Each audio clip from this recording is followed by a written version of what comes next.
Pria itu hanya makan satu gelondong jagung murah, tetapi dia secara tidak sengaja menemukan peluang bisnis. Dia melihat putranya yang berkeringat karena jagung bakar pedas, namun anak itu tetap berkata bahwa dia menyukainya.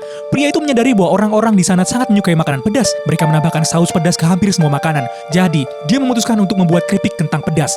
Dia membeli beberapa kantong besar keripik dan membawanya pulang. Istrinya khawatir tentang sewa dan biaya hidup bulan itu, tetapi dia tetap percaya padanya. Jadi, mereka membeli berbagai jenis cabai dan mulai bereksperimen. Namun, saus pedas yang mereka buat rasanya buruk menurut anak mereka. Sementara mereka bekerja keras membuat saus buatan tangan, pabrik sudah menggunakan teknologi untuk membuat ekstrak cabai yang rasanya 2 kali lebih pedas. Tetapi pria itu percaya bahwa makanan yang dia buat dengan bahan asli akan terasa lebih enak. Mereka mencicipi berbagai jenis cabai dan akhirnya membuat saus pedas yang lezat. Anak mereka dengan gembira berkata bahwa saus tersebut enak dan pedas. Pria itu kemudian merekomendasikan produknya ke perusahaan, tetapi manajernya mengabaikannya karena dia hanyalah seorang petugas kebersihan. Pria itu memutuskan untuk menelpon langsung presiden perusahaan. Presiden mendengarkan ide pria itu dan menjadi tertarik. Dia meminta pria itu mengirimkan sampelnya. Setelah menerima sampel, presiden itu dengan hati-hati menggigitnya. Rasanya sangat pedas, tetapi dia menganggapnya enak. Dia memutuskan untuk mengunjungi pabrik dalam 2 minggu untuk membicarakannya lebih lanjut. Ketika manajer mengetahui hal ini, dia menjadi marah. Dia mengkritik pria itu di depan semua orang dan berkata bahwa jika presiden mengetahui pabrik sedang merugi, pabrik akan ditutup dan semua orang akan kehilangan pekerjaan karena dia.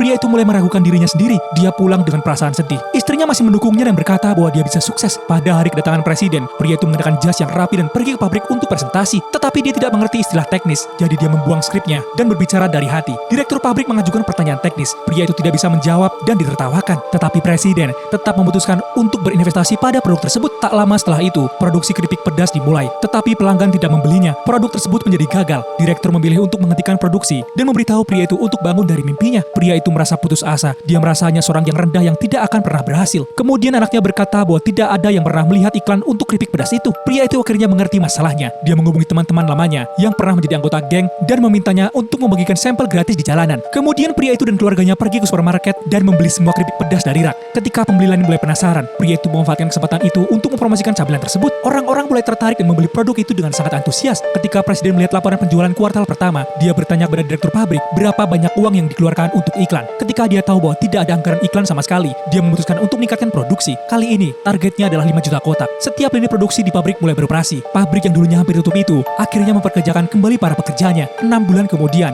pabrik itu menjadi lebih besar dari sebelumnya. Pria itu dengan gugup bertanya apakah dia bisa berganti pekerjaan. Mimpinya adalah menjadi seorang mekanik yang dihormati, tetapi dia diberitahu tidak bisa. Manajer bahkan meminta dia seperti biasa untuk membersihkan kamar mandi di lantai 2. Dia tidak punya pilihan lain selain pergi. Di sana, dia melihat presiden sedang menunggu di depan pintu kantor. Presiden berkata bahwa dia juga pernah miskin saat muda dan mimpi membantunya meraih kesuksesan. Kemudian, dia secara resmi mengundang pria itu untuk bergabung dengan mereka. Sebuah kartu bisnis emas diletakkan di ambang pintu. Pria itu akhirnya menjadi direktur pemasaran dan dia akhirnya berhasil. Yeay!